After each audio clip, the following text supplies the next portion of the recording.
turn on notifications and never miss the beginning of a new story again. Join us and be part of every chapter. In the remote village of Vale Sereno, crushed by the oppressive shadow of the misty forest, lived Elias, a young man whose soul burned with a longing that the simplicity of pastoral life could not quench. His heart, recklessly pure, felt the weight of an imposed insignificance, the bitter sensation that the Eternal had granted him dreams too vast for his tiny world. This dissatisfaction was not lust, but rather the intimate certainty of an unfulfilled calling, a distant echo of a greater destiny that raged beyond the mountains. The community, bound to its routine and the ancestral fear of the forest, saw Elias's curiosity as the seed of disobedience and ruin, keeping him on the margins, a lonely stranger in his own home. The subtle humiliation, the veiled contempt of the elders for his head in the clouds, was his first and most poignant trial, a desert of recognition where his faith in something more needed to blossom. He carried the yoke of incomprehension and the forbidden forest. The misty woods became the mirror of his soul, a place feared and paradoxically the only promise of truth he dared to pursue. And so, on a grey afternoon, when the mist crept like a shroud over the hills, Elias felt the uncontrollable urge, the silent voice that was not his own and yet pulled him toward the abyss. It was an ancestral whisper that, to others, would be the voice of doom, but to Elias, it sounded like the melody of a prophecy. Ignoring the disapproving gaze of his village and the silent weeping of his faithful friend, Lyra, he advanced into the damp darkness of the forest that promised to swallow all who dared cross its threshold. The elders feared the grove, for they saw it as the domain of ancient spirits and curses that punished human arrogance. For them, crossing the barrier of trees was an act of defiance against the established order, a direct challenge to the designs that kept the world under a safe tedium. But Elijah, moved by a nascent faith in hidden beauty and not in punishment, felt that true disobedience would be to deny the calling that burned in his soul, the manifestation of his search for the truth that had been denied him. What he found in the beating heart of the misty forest was not the hell that fairy tales prophesied, but a spectacle of such forbidden beauty that it wounded his eyes with the shock of glory. It was Sapphira, the talking serpent, a legendary creature whose scales captured the rarefied light and returned it in a kaleidoscope of iridescent colors, shifting from a protective emerald green to a melancholic cobalt blue. The sight alone was enough to bring any mortal to their knees, but what followed shattered the paradigms of his childhood. The serpent's voice, unfolding with the gravity of an oracle and the subtle irony of a master, struck Elias like a revelation. She was not a monster, but a being imprisoned by the cruelty of ignorance, and her ordeal echoed Elias's own loneliness. The serpent, which in the cosmogony of his faith was the symbol of primordial temptation, ironically became the first being to see his soul clearly, revealing that trials sometimes take terrible forms to test the essence of fidelity. Elias felt terror and attraction clashing in his chest, a battle between blind obedience to the dogmas of his village and loyalty to the truth that manifested itself before his eyes. Sapphira,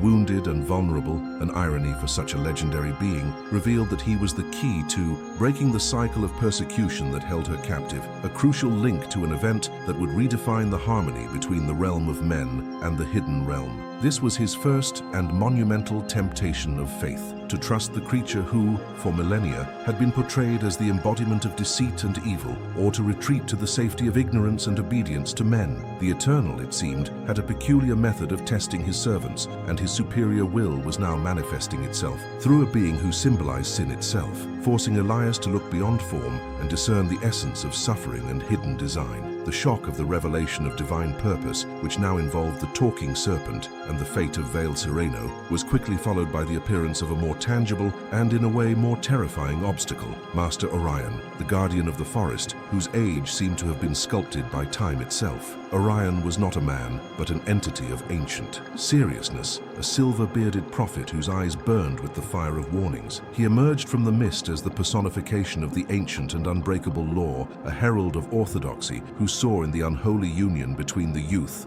and the legendary creature, the harbinger of destruction. His voice was low and heavy, not with malice, but with the pain of one who had seen empires fall through disobedience. Turn away from the serpent, boy. It is not the salvation you seek, but the deception. That will lead you to ruin. It is the reminder of an old mistake, and the hand of the Eternal, if his warnings are not heeded, will rise against you, he proclaimed, tormented by indignation and the fear that history would repeat itself. The pain in Elias's soul intensified, for Master Orion represented everything he had been taught to respect: authority, wisdom, and order. The Guardian, with his aura of sanctity and forbidden knowledge, forced Elias into a conflict of loyalties that was, in essence, the deepest trial of faith. On one side, the voice of tradition and fear personified by the venerable Orion; on the other, the voice of newfound truth and compassion, manifested by the enigmatic Sapphira. The young man, feeling the weight of Orion's penetrating gaze, knelt not in submission to the warning, but in silent prayer for the wisdom to discern the true will of the Almighty. He knew that blind obedience to fear was not the same as fidelity, and the malice that Orion attributed to the serpent seemed absent in his suffering, forcing Elias to reject superficial appearances and seek the face of justice. In this test of faith, Lyra's appearance was the breath of humanity and loyalty that prevented Elijah from succumbing to doubt. The young woman, whose bravery was inversely proportional to her stature, followed her friend into the heart of the mist,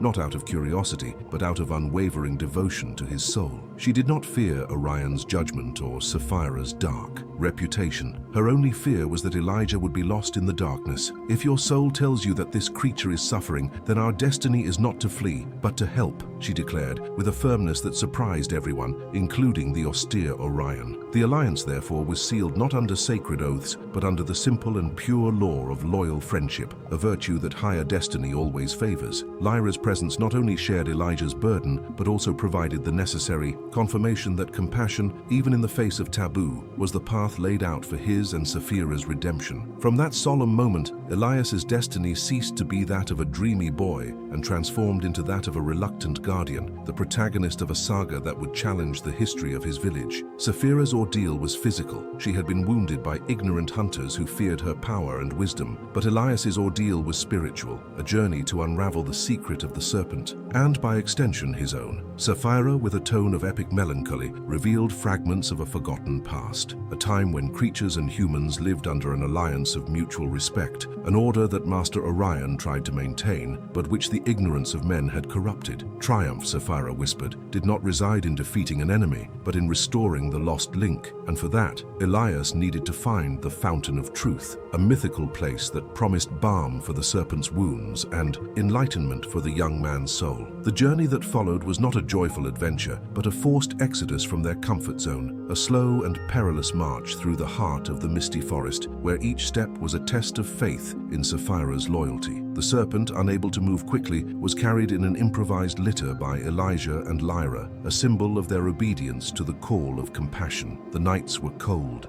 and filled with terror, where the noises of the forest transformed into the accusing voices of the village, and doubt, like a penetrating frost, tried to freeze Elijah's resolve. The Eternal seemed silent, his invisible hand testing the young man's persistence in the darkness. They faced deprivation and hunger, but with each obstacle overcome, the strength of Elijah's faith and Lyra's devotion multiplied, transforming physical hardship into spiritual nourishment. Meanwhile, the shadow of Master Orion loomed over them, no longer as an enemy, but as the stern guardian who, with his stubbornness, forced Elias to rely solely on his faith and discernment. Orion, in truth, did not desire the young man's downfall, but feared the manifestation of the ancient error that the serpent represented. From his perspective, Sapphira was the personification of vanity and deceit, a creature that promised knowledge in exchange for downfall, and his pursuit was motivated by a profound love for the order and innocence of Veil Sereno. He, the guardian of the law, was the first antagonist that Elias needed to overcome, not by force, but by proving the purity of his intentions. The Master,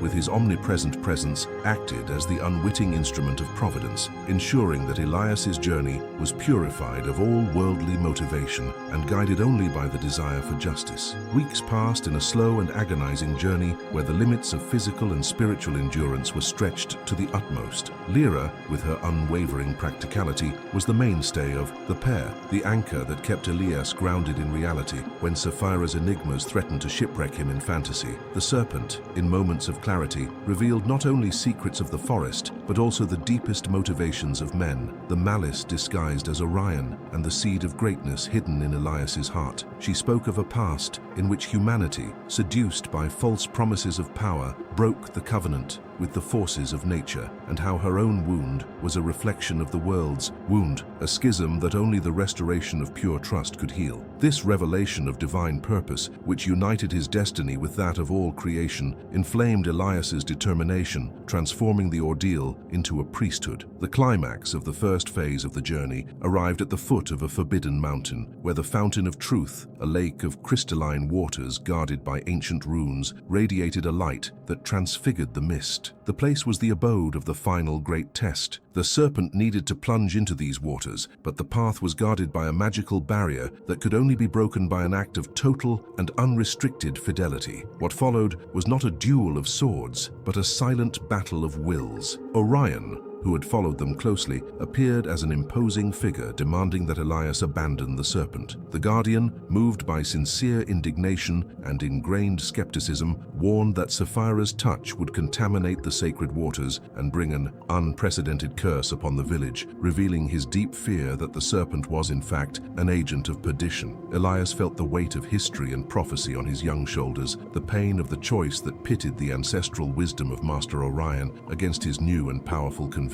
This was not a moment for doubt, but for the unwavering act of faith that would define his destiny. He looked at Sapphira, whose iridescent scales seemed to plead for mercy, and saw not deception, but the fragility of wounded creation. He looked at Lyra, who nodded to him in a gesture of blind and heroic trust. And finally, he looked at Master Orion, whose eyes burned with sincere stubbornness, and knew that divine justice was not measured by superficial obedience to dogma, but by the courage to follow the voice of compassion amidst accusation. It was time to reject fear and embrace the truth of his heart. With a determination that seemed to have aged his soul by decades, Elias stepped forward, gripping Sapphira's litter firmly, ready to shatter the magical barrier with the sheer force of his loyalty. The moment of triumph fidelity was dramatic and electrifying. When Elias touched the barrier of runes, there was no explosion or curse, but a manifestation of light that swept through the mist and struck Orion with the force of a silent judgment. The force field, which represented the ancient separation between the worlds, dissipated like smoke in the sun, proving that the purity of his purpose and unconditional loyalty to the wounded creature were the long-lost key. Elias and Lyra, with a final effort, carried the serpent to the edge of the fountain of truth. Orion's skepticism turned to shock and finally to a dark regret as he realized that his blind fidelity to the law had almost condemned the truth. He silently witnessed Sapphira plunge into the luminous waters, whose waves were not contaminated, but on the contrary, shimmered with a new and intense life, showing that true redemption had begun. What emerged from the fountain was not merely a healed serpent, but a transfigured and glorious Sapphira, her scales now gleaming with the gold and white of the pure covenant. Her voice, once ironic and enigmatic, became resonant and filled with the authority of an oracle. The transformation was the culmination of the revelation of divine purpose. Sapphira was not the curse, but the legacy and prophecy of an era of harmony. She was the guardian of the memory of lost unity and Elijah, the link that through his faith had restored that memory. The serpent, now in full strength, raised its head and uttered a prophecy of transformation over the serene valley, saying that true light would not come from the temples of men, but from the courage of a heart that refused to judge by appearances.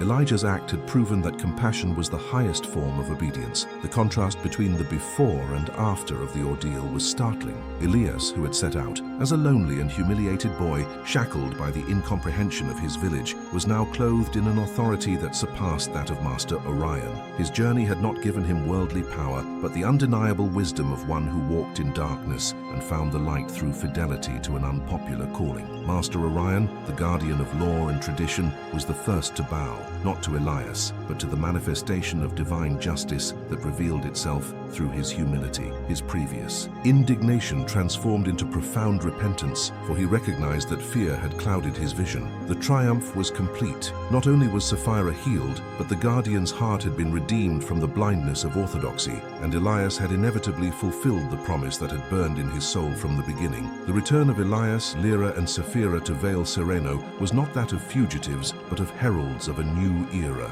They did not descend the mountains in martial triumph, but in majestic silence, with Master Orion walking at a respectful distance behind them, the weight of his recent blindness and subsequent redemption bowing his shoulders. The village, which had previously cast scornful and judgmental glances upon the young dreamer, now watched the procession with a paralyzing mixture of awe, skepticism, and fascination. They saw not only the serpent, whose transfigured glory was impossible to ignore, but also the face of Elias, which now radiated the peace of one who had faced the shadow and embraced the higher purpose. The villagers' initial shock and disbelief were palpable, for the sight of their prophecy and their fear manifesting in a form of redeeming beauty was a direct blow to their comfortable order. The definitive turning point in the soul of the village came with the solemn and public testimony of Master Orion. The guardian, who had been the beacon of its tradition and the herald of its caution, stopped in the central square, knelt before Elias and Sapphira, and pleaded for forgiveness for his arrogance and skepticism. With a choked voice which resonated with the weight of his authority and his repentance, he declared to all that the serpent was not perdition, but the catalyst of divine justice, and that Elias, the humblest and most despised of all, was the instrument chosen by the Eternal to restore the covenant. This act of humility, coming from the most revered figure, broke the final resistance of hardened hearts. The redemption of the village began not with a miracle of fire, but with the sincere confession of its leader, who understood that the true law was not the fear of the serpent, but fidelity to the inner voice of compassion. Sapphira, the talking serpent and guardian of memory, sealed the legacy with a great prophecy of transformation. Towering above the heads of the astonished crowd, she spoke of the importance of reconnecting with the misty grove and recognizing that all of creation was interconnected, a fundamental principle forgotten by humanity in its arrogant pursuit of dominion. She did not impose new laws, but reminded them of the ancient law of reverence. The serene valley would no longer be a place of fear and isolation, but the epicenter of a new era of harmony. Elias, the ancient dreamer, did not seek titles or power, but accepted the role of mediator, the link between the two worlds, the shepherd of a new flock, whose staff was the wisdom gained through trial. The glory of his elevation lay not in sitting on a throne, but in being recognized as the man of unwavering faith. The ultimate triumph was not merely Sapphira's healing or Elijah's honor, but the total transformation of the atmosphere in Vale Sereno. The village, which had lived under the yoke of fear and petty judgment, flourished under the new light of redemption. The ordeal had purified the people. They had seen the vivid contrast, the humiliation of the young man and the suffering of the serpent, transformed into the glory of a new covenant and the honor of a fulfilled destiny. Initial skepticism gave way to profound reverence, and the story of Elijah and the talking serpent became the village's epic tale, an ancestral chronicle to be told to children's children, not to instill fear, but to inspire faith in the inevitable manifestation of divine justice through compassionate obedience. The young man who sought his purpose had found it, and his legacy was lasting peace. The transformation of Vale Sereno did not happen overnight, but was a slow and irreversible process of re-educating the heart, overseen by the combined wisdom of Elias, Sapphira, and the repentant Master Orion. The presence of the talking serpent, once the personification of taboo, became a constant reminder of human frailty and the need for discernment. Sapphira, with the majesty of her new golden scales, often nestled near the fountain of truth, not as an idol, but as the silent guardian of the new alliance. Her voice was now the oracle of harmony, and her words were listened to with reverence by the villagers who had once feared them. Ancestral fear had been replaced by profound respect, and with that, the gates of the misty grove were opened, not for exploitation, but for humble communion. The figure of Elijah, however, most profoundly exemplified the power of redemption through faith. He did not become a king or a priest in silken robes, but a mediator, a peacemaker between the simplicity of the village and the complexity of the hidden world. His life was a historical chronicle that true authority is granted not by birth, but by enduring trials. He dedicated his days to teaching the villagers, especially the young, to look beyond the surface. If you're enjoying this story, take a second. Leave a like, subscribe to the channel, and let's continue with this exciting adventure. Not to judge by appearances, and to listen to the subtle voice of truth even when it came in unexpected forms, like that of a legendary serpent. The before of his life, the solitude and humiliation, served as the stark contrast that enhanced the after, his elevation to a position of honor and wisdom. Lyra, the faithful friend, also became a fundamental piece in the legacy. Her unwavering loyalty to Elijah, even when reason and fear screamed otherwise, proved to be a virtue as potent as faith itself. She became the voice of practicality and common sense amidst Sapphira's revelations, ensuring that the new covenant was founded not on empty mysticism, but on concrete acts of respect for nature and justice. Her role was that of an anchor, a constant reminder that the greatest of ages needs simple devotion to sustain itself, and that pure friendship, like theirs, was the most visible manifestation of higher grace. Destiny, which initially seemed to focus only on Elijah, had also honored her selfless loyalty. Master Orion, consumed by his repentance and motivated by a new and humble devotion, assumed the role of chronicler of the new era. His mission was to ensure that the epic tale of trial, fidelity, and triumph was preserved in its purest form, without the embellishments of superstition, but with all the solemnity of historical fact. He narrated in vivid detail his own skepticism, his sincere indignation, and the shock of his epiphany at the fountain of truth, always underlining the role of divine justice that manifested itself to correct his myopic view of the law. His words were living proof that even the most rigid of traditions can be redeemed by truth, and his testimony was the foundation of the unwavering faith that now moved Vale Sereno. Elias's trial did not end with Sapphira's healing, but took on a new form, the administration of peace and the mediation of conflicts that arose when new knowledge clashed with old habits. Many villagers, still trapped in a mentality of fear and distrust, viewed the new alliance as a license for recklessness, seeking to exploit the secrets of the misty woods for personal gain. Testing the limits of the serpent's and the guardian's patience, Elias, with the wisdom gained in the solitude of his journey, treated each transgression not as a crime, but as a failure of understanding. He used the tale of his own initial blindness and subsequent redemption to guide the straying, proving that true leadership is an extension of service and patience. The legacy's influence began to spread beyond the mountains of Vale Sereno. Travelers and merchants passing through the village, drawn by tales of the talking serpent and the young guardian, carried with them not only goods, but also the prophecy of a new order, where faith and nature coexisted in mutual respect. Distant kingdoms, which had previously looked down on the isolated village, now sent emissaries, curious to witness the truth behind the rumors. They came with skepticism and arrogance, but left with the seed of doubt planted in their souls, confronted by the evidence of the harmony and prosperity that the redemption had brought. Elijah's triumph was, therefore, a manifestation that extended beyond his valley, fulfilling the promise that the humble would be raised to enlighten the nations. Sapphira, the wise woman of the New Age, revealed to Elijah the secrets of creation, not to empower him, but to equip him for his mission as restorer. She taught him about the cycles of the forest, the language of the waters, and the vital breath that united all things. This knowledge was proof that the trial had been divine training, preparing him for a role of cosmic responsibility. He understood that the serpent's wound was a metaphor for humanity's wound, separation from the source of life, and that Sapphira's healing was a call to heal the human soul itself. Elijah's profound motivation,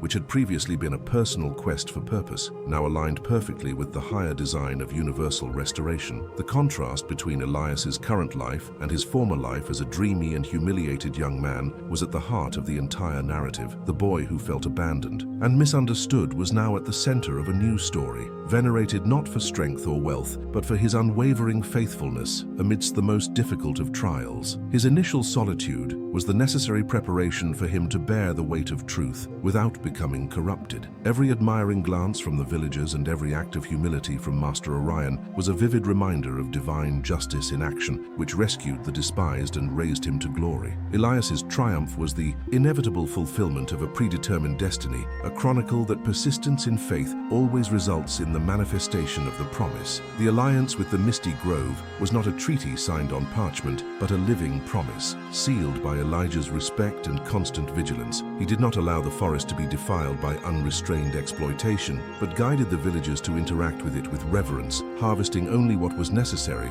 and offering silent gratitude in return. This discipline demanded continuous effort and unwavering faith in the serpent's wisdom, which often clashed with human impatience and greed. His main trial now was to maintain the purity of the redemption he had gained, protecting the village not from external enemies, but from the corrosion of his own fallen nature, a task that required more patience and wisdom than any sword fight. Lyra, the eternal companion, found her own significant role in the new order, becoming the guardian of the village. Children, she told them the epic tale of Elias and Sapphira, Sapphira with the passion of one who had lived the saga, ensuring that the legacy was passed down not only as a legend, but as a practical lesson in courage and loyalty. She narrated the journey, the fear, and the attraction, emphasizing Elias's choice to trust in compassion instead of condemnation. Her voice, sweet and firm, ensured that the next generation would grow up with an inherent understanding of the interconnectedness of all life and the justice that favors the faithful. She was the guardian of innocence and the vivid memory of fidelity. Master Orion, after his profound humiliation and repentance, dedicated himself to writing the chronicle, but with a new perspective. His texts were no longer somber warnings, but eloquent celebrations of the manifestation of divine purpose through human weakness. He delved into ancient scriptures and prophecies, discovering that the coming of a humble mediator who would unite with the taboo to save creation was foretold in forgotten codes, which magnified the triumph of Elijah and gave it the seal of sacred inevitability. His life, once marked by rigidity, found redemption in humble service to the truth he had almost condemned, a powerful testament to the transformative capacity of the human spirit when confronted by grace. The solemnity of Elijah's destiny did not distance him from his humanity. Though honored and consulted, he remained simple in his habits, wearing the rustic clothes of a shepherd, a living reminder of where the Eternal had rescued him from. He refused to be idolized, diverting praise to the higher principle that guided his steps, divine justice. The contrast was striking and deliberate. The power of truth is not manifested in pomp, but in persistent humility. His account was an epic of redemption, where the malice of skeptics and the pain of abandonment dissolved in the light of a fulfilled purpose, ensuring that Elijah's triumph seemed, with each passing year, less an isolated miracle and more the inevitable manifestation of the promise. Over the years, the mist that once hung over the grove, fueling fear and superstition, began to dissipate, symbolizing the clarity that the new alliance brought to the minds of the villagers. The grove, though still mysterious, was no longer a place of perdition, but a source of sustenance and a temple of contemplation. Elias, in his daily routine, continued to walk along the edges of the forest, his presence being the living guarantee that the promise of harmony was being kept. His most subtle trial was vigilance against boredom and familiarity, the silent enemies of faith, which threatened to transform Sapphira's miracle and his own journey into a common legend, emptied of its transformative power. Legacy began to crystallize into rituals and customs that celebrated humility and interconnectedness. The fountain of truth became a center of pilgrimage, not for the worship of Sapphira, but for the renewal of commitment to faithfulness and compassion. The travelers who arrived no longer sought gold or power, but the wisdom of Elijah and the silent witness of Sapphira. The young man, now a mature man, spoke in parables that linked the story of his ordeal to the daily needs of the people, teaching that every act of kindness, however small, was an extension of the epic triumph he had achieved. Sapphira, the wise woman of the new age, rarely spoke, for her presence was enough to convey the revelation of divine purpose. However, when she did speak, it was with an authority that silenced even the winds of the forest. She warned Elijah against complacency and pride, reminding him that true triumph was a continuous state of vigilance and service. Her words were the anchor that kept Elijah's perspective aligned with the higher design, preventing honor from corrupting him. The relationship between the serpent and the guardian was a powerful paradox. The symbol of the original temptation now served as the guardian of Elijah's highest virtue. Master Orion, in his final years, witnessed divine justice in its fullness. He not only witnessed the redemption of Vale Sereno, but also the expansion of the influence of Elias, the boy he had almost condemned. He finalized the ancient chronicle, giving it the title Epic of the Humble Guardian, where the contrast between the village's initial skepticism and its ultimate glory was the central theme. His final paragraphs were a hymn to the manifestation of the Almighty, celebrating the fact that the glory of the promise always surpasses the suffering of trial, and that Elias's destiny was the inevitable fulfillment of a greater plan. His death was not one of mourning, but of satisfaction, for he left behind the written proof of a miracle of faith. Years passed. Time, which seemed to behave strangely in the misty grove, flowed inexorably over the serene valley, transforming Elijah's epic saga into a cornerstone of its culture. The children Lyra had taught grew up to become the pillars of the community, and Elijah's faithfulness to truth became the standard of morality. The village refused to fall again into pettiness and hasty judgment, having learned dramatically that appearance, prejudice, and rigid tradition were the true sources of its trial. The seed of faith planted by Elijah, amidst solitude and humiliation, had become a forest forest of wisdom and tolerance. The power of Elijah's triumph lay in the fact that he never yielded to the temptation to use his authority to oppress or seek revenge against those who had despised him. On the contrary, he served them with unwavering humility, proving that divine justice is not manifested in punishment, but in the elevation of the spirit and the restoration of dignity.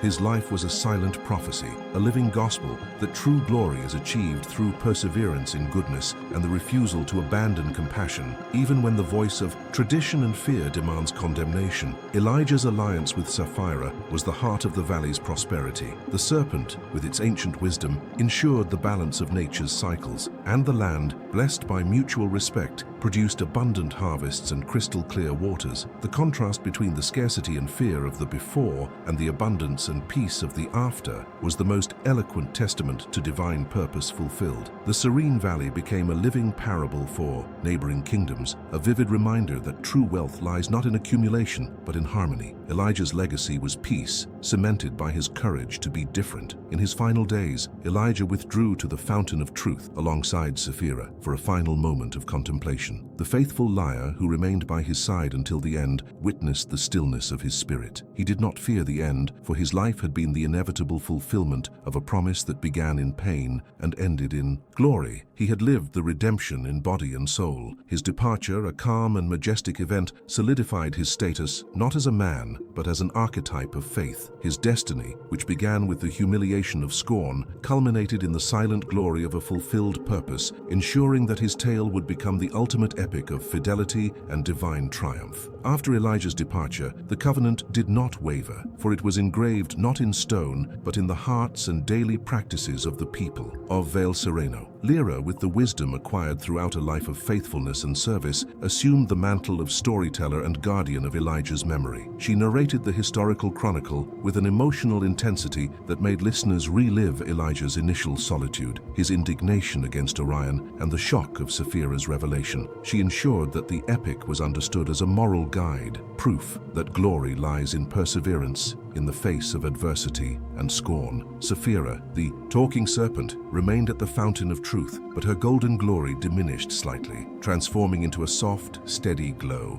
a symbol of the tranquility that followed the great triumph. She was no longer the central figure of the saga, but the eternal witness to the fulfillment of prophecy and divine justice. Her silence was her greatest lesson. Truth does not need to shout to be heard. Its mere presence is an undeniable testament to restored order. Her life was the embodiment of Elijah's legacy, a guarantee that the purity of intention would forever be protected. The tale of Elijah and the talking serpent began to permeate the myths and songs of distant kingdoms, transforming the humble, serene valley into a beacon of hope and redemption. Kings and philosophers sent their young men there, not to learn the art of war or politics, but to contemplate harmony and purpose. They returned transformed, understanding that true strength does not reside in dominion, but in alliance with creation and in humility of heart. Master Orion, even after his death, continued to guide, for his epic of the humble guardian was copied and studied, being the most powerful testimony that arrogance and skepticism are the greatest enemies of truth. The main trial for the new generation was not to be content with the legacy, but to renew it in every act. Elijah had taught them that faith was not a passive inheritance,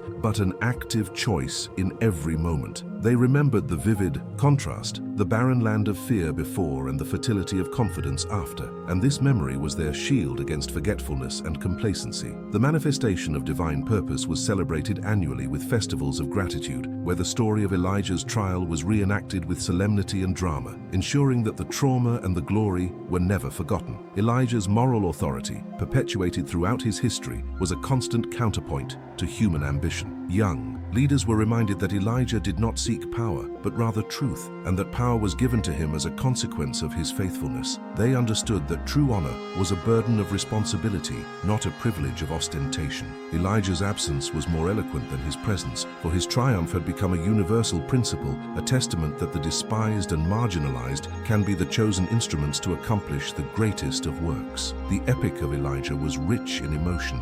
It evoked indignation against the injustice and malice of the judgment, the profound pain of loneliness and abandonment, and finally, immense satisfaction and reverence for the intervention of a higher purpose. The narrators, guided by the teachings of Lyra and the writings of Orion, did not fear exaggerating the drama, for the account needed to reach the soul, forcing the listener to immerse themselves in Elijah's journey to feel the majesty of redemption. The contrast between before and after was the backbone of the entire narrative, the map for spiritual transformation. The figure of Sapphira, the serpent, came to be seen in distant kingdoms as a symbol of wisdom and revelation, and no longer of deception. This transformation in perception was the ultimate proof of Elijah's triumph. He not only saved a creature, but redeemed an ancient symbol, reversing the centuries-old paradigm. The prophecy that balance would be restored was fulfilled on all levels, proving that the faith of a single heart could rewrite history and purify even the darkest archetypes. Legacy was, essentially, a belief in the virtue of listening and compassion. He taught that divine justice was not a lightning bolt striking enemies, but the manifestation of truth that corrects error and elevates the humble. His life was a melodramatic epic, where each tear of his initial ordeal was rewarded with a decade of silent glory, ensuring that the reader felt the inevitability of his destiny, the glorious fulfillment of the promise made to the young man who dared to enter the grove. The village of Vale Sereno never again knew poverty of spirit or petty ignorance. They became the guardians of the new covenant, the perpetuators of Elijah's faithfulness, and their prosperity was the visible testimony of the power of redemption. They knew that their peace did not come from the walls, but from the purity of their faith, a gift won through the suffering and perseverance of a young man who refused to accept the destiny imposed upon him. And so the historical chronicle of Elias, the humble guardian, and Sapphira, the redeemed serpent, endured through the ages. It was a tale that began with profound loneliness and the humiliation of scorn and culminated in the eternal glory of purpose fulfilled, ensuring that their legacy would be a perennial source of inspiration, a prophecy that the path to divine triumph is always open to those who choose compassion and truth amidst the darkest of trials. Justice was done, the despised was exalted, and the promise was gloriously fulfilled. Do you want more Bible stories filled with faith, teachings, and heartwarming moments? Subscribe and turn on notifications to follow us with each new story.